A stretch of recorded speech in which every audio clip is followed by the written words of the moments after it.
अस्सलाम वालेकुम। मेरा नाम एजुकेशन वाला है। मैंने अभी एक टेडएक्स की वीडियो देखी थी बाय मिस्टर क्रिश। उसका नाम था the lost essence of human life. उसमें वो एक्सप्लेन कर रहे थे कि हम फ्रॉम हम वेरी यंग एज, बचपन से ही जो है हमें एक ऐसे ह्यूमन लाइफ साइकिल में घुमाया जाता है कि हम जो है उसमें लॉक हो जाते हैं और उससे जैसे कभी बाहर नहीं निकलते। तो बता रहे थे वो क्या जो है साइकिल है कि जिसमें हम पूरी लाइफ अपनी यूजुअली गुजार देते हैं। वो ऐसा होता है कि जैसे हम छोटे होते हैं और हमारे वालिदैन हमें उस वक्त से, यानी जब हम खेल रहे होते हैं खिलौनों से, हमें कुछ ज़्यादा होश वगैरह भी नहीं होता चीज़ों का, और जो है उस वक्त से ही हमारे लिए सेटिंग होना शुरू हो जाती है कि हम कौन से स्कूल में जाएंगे और जो है हम क्या करेंगे, हमें क्या पढ़ाना है और क्या बनाना है। और जो है इस तरह से ना सब पहले से ही प्रेज्यूम करने लग जाते हैं और कि विद इन सर्टेन कि भाई फील्ड के ये इन फील्ड्स में से ही यानी कुछ इसको कराना है बच्चे को।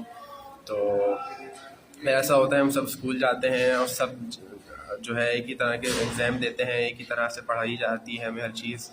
और तो उसको एक बात वो एक्सप्लेन कर रहे थे एग्जांपल देने के लिए कि ये किस तरह से सही नहीं है कि जैसे मल्टीपल वेरियस एनिमल्स होते हैं, आप उनको एक टास्क अगर दें कि दरख्त पे चढ़ जाओ तो उसमें से हर एनिमल नहीं चढ़ पाएगा।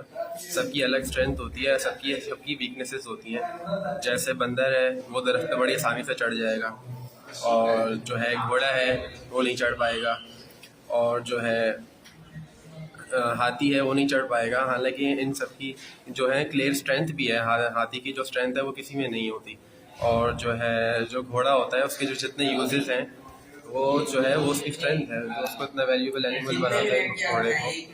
तो अगर सबको एक ही टेस्ट से गुजारा जाए, सबको दरख्त पर चढ़ाया जाए, तो जो है उसमें से कुछ तो है वो बिल्कुल भी नहीं कर पाएंगे। तो बिल्कुल सेम एज इट इज़ के ह्यूमन जो होते हैं उनका भी अलग जो है इनमें टैलेंट होता है, अलग स्किल्स होती हैं, जो है अलग तरीके से जो है उनको जो है असेस करना चाहिए। सबको एक एक एग्ज़ाम दे के एक ही तरह से पढ़ा के, और तो जो है सब में अलग टैलेंट्स होते हैं, तो उसमें इस तरह से लोगों का, बच्चों का पोटेंशियल ज़ाहिर नहीं होता। और कुछ बच्चे जो पढ़ाई में तेज़ होते हैं, जैसे मंकी है या और जो गुड क्लाइंबर्स हैं, जैसे चीता है वो भी चढ़ जाता है दरख्त पे। तो इस तरह के जो हैं तो उनका जो उसमें जो उनका पोटेंशियल होता है तो उससे उनकी तारीफ होती है, उनके मार्क्स भी आ जाते हैं। हालांकि ऐसा भी होता है कि जिनमें वो पोटेंशियल इतना नहीं होता, उनमें कोई और पोटेंशियल होता है, स्पोर्ट्स का होता है, तो वो जो है उसमें इतना नहीं कर पाते। और फिर ऐसे ही जो है हम बड़े हो जाते हैं, और फिर जो है हमारी जैसे जॉब होती है कंपनी में वो स्टार्ट हो जाती है, और फिर हम जो है उसी कंपनी में जॉब करते रहते हैं। और फिर जो है हम जो है फैमिली होती है तो बस हम फैमिली को देखते हैं, जॉब को देखते हैं, और यानी अपना भी ख्याल इतना नहीं रख पाते। बस ये हमारा एक लाइफ साइकिल होता है जो हमेशा चलता रहता है। और फिर जो है जो नेक्स्ट जनरेशन होती है फिर हम उसके बारे में भी सोचना शुरू कर देते हैं कि वो भी एज इट इज़ कोई चीज़ करेगा। तो इस तरह से जो है हम साइकिल से बाहर नहीं निकल पाते, कुछ यूनिक नहीं कर पाते जो है। तो और जो है हमारे भी कोई जो पैशन होता है, हमारे अंदर कोई पोटेंशियल होता है जो डिस्कवर नहीं हुआ होता, हम उसको भी जो है कभी नहीं जो है वो सामने आ पाता। और जो है अच्छा ये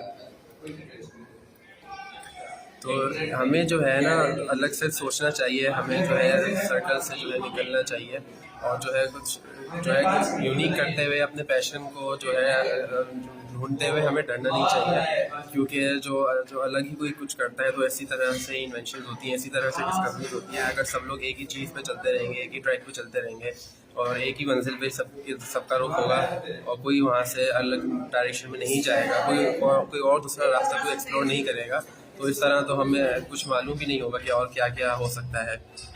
तो उम्मीद है आपको ये वीडियो पसंद आई हो।